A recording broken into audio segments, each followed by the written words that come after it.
Use edu tips. എല്ലാ PSC ഉദ്യോഗാർത്ഥികൾക്കും let's use edu ടിപ്സിലേക്ക് സ്വാഗതം.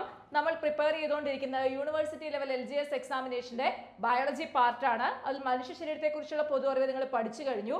നമ്മൾ ജീവകങ്ങളും അപര്യാപ്തത രോഗങ്ങളും എന്നുള്ള ഭാഗത്തിലേക്ക് കടന്നു അല്ലെ. അപ്പൊ ഈ ജീവകങ്ങളും അപര്യാപ്തത രോഗങ്ങളുടെയും പാർട്ട് 1 ക്ലാസ് നിങ്ങൾ കണ്ടു, പഠിച്ചു, നോട്ട് എഴുതി എന്നെനിക്കറിയാം. ഇന്ന് നമ്മൾ അതിന്റെ സെക്കൻഡ് പാർട്ടിലേക്ക് പോകുവാണ്. ക്ലാസ്സിലേക്ക് പോകാം. ഇനി നമുക്ക് വിറ്റമിൻ ഡി പഠിക്കാം. വിറ്റമിൻ ഡി നമുക്കറിയാം സൂര്യപ്രകാശത്തിലെ അൾട്രാ വയലറ്റ് രശ്മികളുടെ ഉത്തേജനം കൊണ്ട് നമ്മുടെ ത്വക്കിൽ നിർമ്മിക്കപ്പെടുന്ന വിറ്റമിനാണ് എന്ന് പറയുന്ന വിറ്റമിൻ ഡി. ഓക്കെ, സൂര്യപ്രകാശത്തിലെ അൾട്രാ വയലറ്റ് രശ്മികളുടെ ഉത്തേജനം കൊണ്ട് നമ്മുടെ ത്വക്കിനടിയിലുള്ള കൊഴുപ്പ് അല്ലെ, ത്വക്കിനടിയിൽ കൊഴുപ്പുണ്ട്, എർഗോസ്റ്റിറോള് എന്ന് പറയുന്ന കൊഴുപ്പ്. അപ്പൊ അതിൽ നിന്നൊക്കെ ഉത്തേജിപ്പിക്കപ്പെടുന്ന അതിൽ നിന്നൊക്കെ നിർമ്മിക്കപ്പെടുന്ന വിറ്റമിനാണ് എന്ന് പറയുന്ന വിറ്റമിൻ ഡി.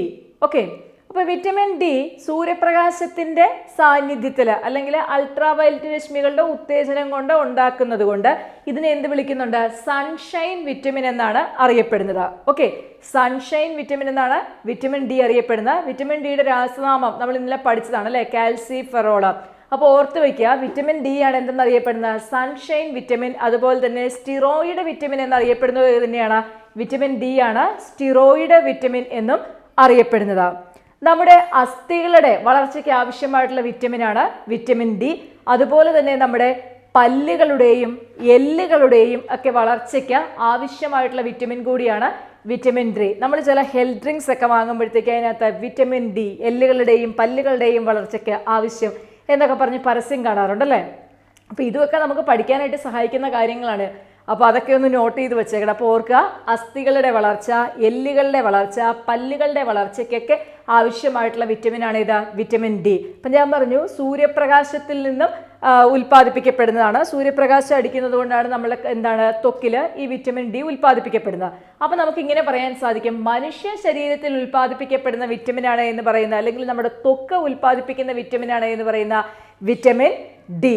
ഓക്കെ, പച്ചക്കറികളിൽ നിന്നും ലഭിക്കാത്ത വിറ്റമിൻ കൂടിയാണ് വിറ്റമിൻ ഡി. വേണമെങ്കിൽ ചോദിക്കാവുന്ന ഒരു ക്വസ്റ്റ്യൻ ആണത്.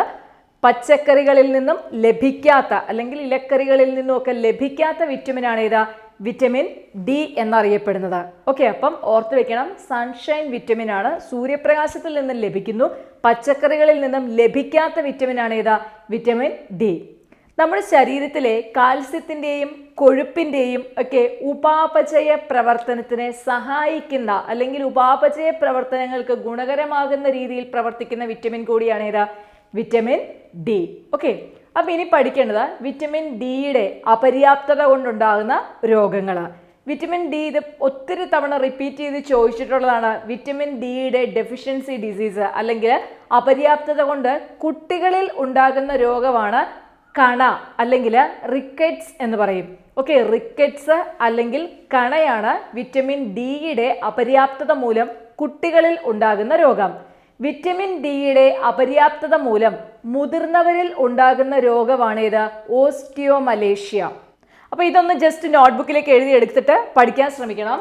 സൺഷൈൻ വിറ്റമിൻ എന്നറിയപ്പെടുന്ന ജീവകം ഡി അല്ലെങ്കിൽ വൈറ്റമിൻ ഡി, സ്റ്റെറോയിഡ് വിറ്റമിൻ എന്നറിയപ്പെടുന്ന ജീവകം ഡി, സൂര്യപ്രകാശത്തിൽ നിന്ന് ലഭിക്കുന്ന വിറ്റമിൻ ജീവകം ഡി, ശരീരത്തിൽ അല്ലെങ്കിൽ ത്വക്കിൽ നിർമ്മിക്കപ്പെടുന്ന ജീവകം ഡി, പച്ചക്കറികളിൽ നിന്ന് ലഭിക്കാത്ത ജീവകം ഡി, എല്ലിന്റെയും പല്ലിന്റെയും വളർച്ചയ്ക്ക് ആവശ്യമായ ജീവകം ഡി, കാൽസ്യത്തിന്റെയും കൊഴുപ്പിന്റെയും ഉപാപചയ പ്രവർത്തനത്തിന് ഗുണകരമായ ജീവകം ഡി, അസ്ഥികളുടെ വളർച്ചയ്ക്ക് ആവശ്യമായ ജീവകം ഡി, അപര്യാപ്തത രോഗങ്ങൾ, അതായത് ജീവകം ഡിയുടെ അപര്യാപ്തത കൊണ്ടുണ്ടാകുന്ന രോഗങ്ങളാണ് റിക്കറ്റ്സ് അല്ലെങ്കിൽ കണ. ഇത് കുട്ടികളിൽ ഉണ്ടാകുന്ന അവസ്ഥയാണ്. ദെൻ മുതിർന്നവരില് ജീവകം ഡിയുടെ അപര്യാപ്തത കൊണ്ടുണ്ടാകുന്ന രോഗമാണ് ഓസ്റ്റിയോമലേഷ്യ.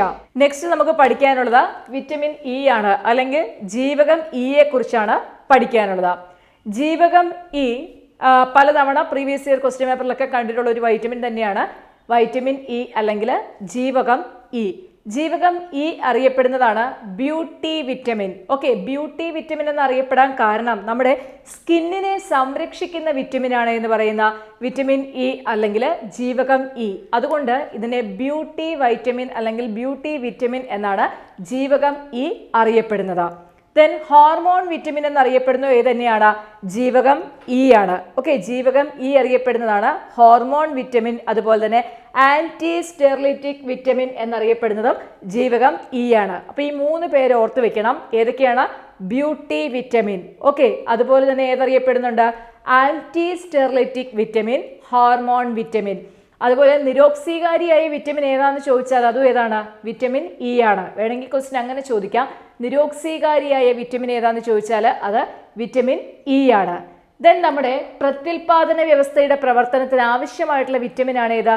Vitamin E. നിങ്ങൾക്കറിയാം വിറ്റമിൻ ഇയുടെ അഭാവം കൊണ്ടുണ്ടാകുന്ന ഒരു അവസ്ഥയാണ് എന്ന് പറയുന്നത് വന്ധ്യത, അല്ലെ? അപ്പം പ്രത്യുൽപാദന വ്യവസ്ഥയുടെ പ്രവർത്തനത്തിന് ആവശ്യമായിട്ടുള്ള വിറ്റമിൻ ആണ് ഏതാ? Vitamin E. ഇനി വിറ്റമിൻ ഇയുടെ സോഴ്സ് എന്ന് പറയുന്നത് നമ്മുടെ സസ്യ എണ്ണകള്. ഓക്കെ, സസ്യ എണ്ണകള്, അതുപോലെ തന്നെ മുട്ടയുടെ യോക്ക്, മുട്ടയുടെ മഞ്ഞ, ഇവയിലൊക്കെ ആയിട്ട് എന്തുണ്ട്?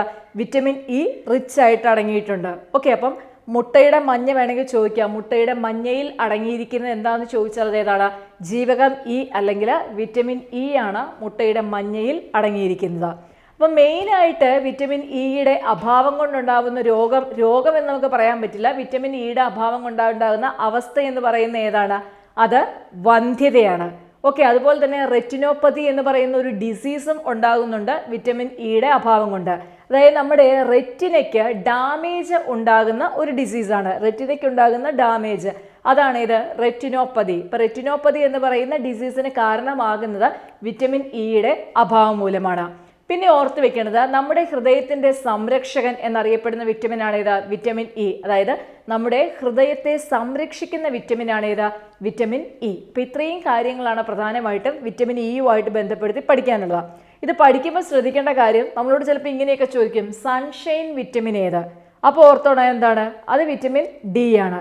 ബ്യൂട്ടി വിറ്റമിൻ ചോദിച്ചു കഴിഞ്ഞാൽ ഏതായി? വിറ്റമിൻ ഇ ആണ്. അപ്പം ഇങ്ങനെയും വേണമെങ്കിൽ ക്വസ്റ്റ്യൻ ഒക്കെ ചോദിക്കും. ഓക്കെ, അപ്പം നമുക്ക് ജസ്റ്റ് ഒന്ന് ക്വസ്റ്റ്യൻ നോക്കാം. സി, ജീവകം ഇ ബ്യൂട്ടി വിറ്റമിൻ എന്ന് അറിയപ്പെടുന്നു, ഹോർമോൺ വിറ്റമിൻ എന്ന് അറിയപ്പെടുന്നു, ആന്റി സ്റ്റെറിലിറ്റിക് വിറ്റമിൻ എന്നറിയപ്പെടുന്ന ജീവകം ഇ ആണ്.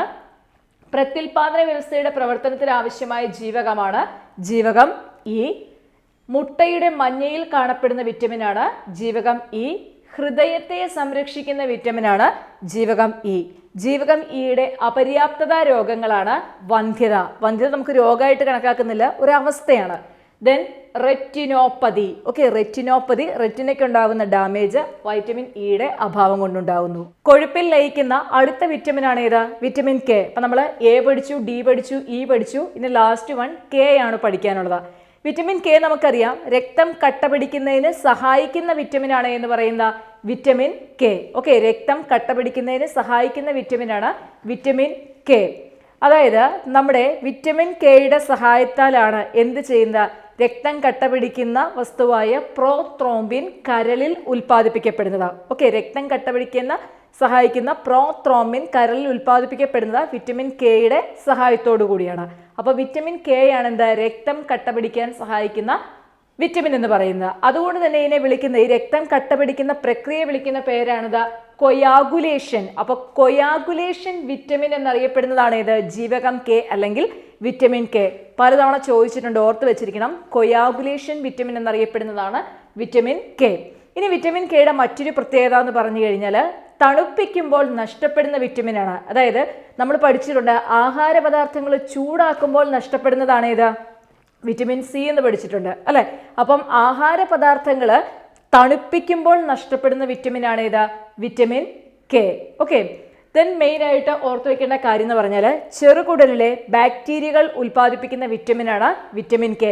വിറ്റമിൻ കെ മാത്രമല്ല ചെറുകുടലിലെ ബാക്ടീരിയകൾ ഉൽപ്പാദിപ്പിക്കുന്ന B7, B5. Okay, B5, B7, then vitamin K, അല്ലെ? ഫില്ലോക്കിനോൺ. ഇത് ഇത്രയും ഉൽപ്പാദിപ്പിക്കുന്ന ചെറുകുടലിലെ ബാക്ടീരിയകൾ ഉൽപ്പാദിപ്പിക്കുന്ന വിറ്റമിൻസ് കൂടിയാണ്. അപ്പോൾ ചെറുകുടലിൽ വെച്ച് ബാക്ടീരിയകൾ ഉൽപ്പാദിപ്പിക്കുന്ന വിറ്റമിനകത്ത് പെടുന്നതാണ് ഏതാ? വിറ്റമിൻ കെയും. പിന്നെ ഞാൻ പറഞ്ഞു B7 ആൻഡ് B5. വിറ്റമിൻ കെയുടെ, അപ്പോൾ രക്തം കട്ട പിടിക്കുന്നതിനാണ് സഹായിക്കുന്നത്, അല്ലെ? വിറ്റമിൻ കെയുടെ അഭാവം മൂലം അല്ലെങ്കിൽ അപര്യാപ്തത മൂലം ഉണ്ടാകുന്ന രോഗങ്ങളാണ് എന്ന് പറയുന്ന ഒന്ന് ഹെമിറേജ്, അതായത് രക്തസ്രാവം. നമുക്കറിയാം രക്തം കട്ട പിടിക്കാതെ ഒഴുകിക്കൊണ്ടിരിക്കുന്ന ഒരു അവസ്ഥ, രക്തസ്രാവം ഉണ്ടാവാം. Then haemophilia. ഹീമോഫീലിയ അറിയപ്പെടുന്നത് തന്നെ എന്താണ്? റോയൽ ഡിസീസ് എന്നാണ്. രാജകീയ രോഗം എന്നറിയപ്പെടുന്ന രോഗമാണ് ഏതാ?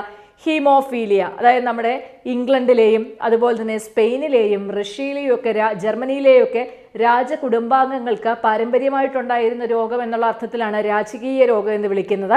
നമ്മുടെ വിക്ടോറിയ അല്ലെ, ക്വീൻ വിക്ടോറിയയ്ക്ക് ഉണ്ടായിരുന്നു എന്നാണ് പറയുന്നത്. സോ എന്താണേലും ഓർത്തു വയ്ക്കുക, ഹീമോഫീലിയ എന്ന് പറയുന്നത് എന്താണ്? രാജകീയ രോഗം എന്നാണ് അറിയപ്പെടുന്നത്. അതുപോലെ തന്നെ ക്രിസ്മസ് ഡിസീസ് എന്നറിയപ്പെടുന്നതും ഏതാണ്? ഹീമോഫീലിയ ആണ്. അതിന് ടൈപ്പ് വേറെ വ്യത്യാസമുണ്ട് കേട്ടോ, ബി ടൈപ്പ് എന്നൊക്കെ പറഞ്ഞുണ്ട്. അപ്പോൾ എന്താണെങ്കിലും ക്രിസ്മസ് ഡിസീസ് അതുപോലെ തന്നെ റോയൽ ഡിസീസ് എന്നൊക്കെ അറിയപ്പെടുന്നത് വിറ്റമിൻ കെയുടെ അപര്യാപ്തത മൂലമുണ്ടാകുന്ന ഏതാണ്? ഹീമോഫീലിയയാണ്. അപ്പോൾ നമുക്ക് ജസ്റ്റ് ഇതൊന്ന് എഴുതിയെടുക്കുക. കൊയാഗുലേഷൻ വിറ്റമിൻ എന്നറിയപ്പെടുന്നത് ജീവകം കെ. തണുപ്പിക്കുമ്പോൾ നഷ്ടമാകുന്ന വിറ്റമിൻ ജീവകം കെ. ചെറുകുടലിലെ ബാക്ടീരിയകൾ ഉൽപ്പാദിപ്പിക്കുന്ന വിറ്റമിൻ കെയും ഉണ്ട്, B7 ആൻഡ് B5 ഉണ്ട്. ദെൻ രക്തം കട്ടപിടിക്കാൻ സഹായിക്കുന്ന വിറ്റമിൻ കെ. വിറ്റമിൻ കെയുടെ അപര്യാപ്തത മൂലമുണ്ടാകുന്ന രോഗങ്ങളാണ് ഹീമോഫീലിയ ക്രിസ്മസ് ഡിസീസ് എന്നും രാജകീയ രോഗമെന്നും അറിയപ്പെടുന്നുണ്ട്. ദെൻ രക്തസ്രാവം അല്ലെങ്കിൽ ഹെമിറേജ്. അപ്പോൾ നമ്മൾ അടക്ക എന്തായിരുന്നു? കൊഴുപ്പിൽ ലയിക്കുന്ന വിറ്റമിൻസ്. അപ്പോൾ കൊഴുപ്പിൽ ലയിക്കുന്ന വിറ്റമിൻസ് നമ്മൾ പഠിച്ചു കഴിഞ്ഞു. ഇനി നമുക്ക് പഠിക്കാനുള്ള എന്താണ്? ജലത്തിൽ ലയിക്കുന്ന വിറ്റമിനുകളാണ്. അതേതാണ്? ബിയും സിയും. ഇപ്പോൾ ജലത്തിൽ ലയിക്കുന്ന വിറ്റമിനുകൾ നമുക്ക് അടുത്ത ക്ലാസ്സിൽ പഠിക്കാം. ഇപ്പോൾ നിങ്ങൾ ചെയ്യേണ്ടതെന്ന് പറഞ്ഞാൽ നമ്മളിപ്പോൾ വിറ്റമിൻ്റെ ADEK പഠിച്ചല്ലോ. ഈ ADEK തിരിഞ്ഞു പോകാതെ വൃത്തിയായിട്ട് പഠിച്ചെടുക്കുക. അത് സെറ്റ് ചെയ്ത് അവിടെ വയ്ക്കുക. അതിനുശേഷം നമുക്ക് ബിയും സിയും പഠിക്കാം. പിന്നെ ഞാൻ പറഞ്ഞു രാസനാമങ്ങൾ, അതായത് ഈ വിറ്റമിൻസിൻ്റെ പേര് അത് മറക്കാതെ അത് പഠിച്ചെടുക്കണം, ആവശ്യം വരും. അപ്പോൾ ഇന്നത്തെ ഈ ക്ലാസ് നമുക്ക് തൽക്കാലം ഇവിടെ നിർത്താം. അടുത്ത ക്ലാസ്സിൽ BA-കുറിച്ചും CA-കുറിച്ചും പഠിക്കാം. ഓക്കെ, അപ്പോൾ പതിവ് പോലെ ക്ലാസ് ഇഷ്ടപ്പെട്ടുവെങ്കിൽ ലെറ്റ്യൂസ് എഡ്യൂടിപ്സ് എന്ന് പറയുന്ന ചാനൽ സബ്സ്ക്രൈബ് ചെയ്യുക. ദെൻ ചാനലിലെ ലിങ്ക് മറ്റുള്ള ഉദ്യോഗാർത്ഥികൾക്ക് കൂടി ഷെയർ ചെയ്യുക. അപ്പോൾ നമുക്ക് അടുത്ത കണ്ടിന്യൂഷൻ ക്ലാസ്സിൽ കാണാം. താങ്ക്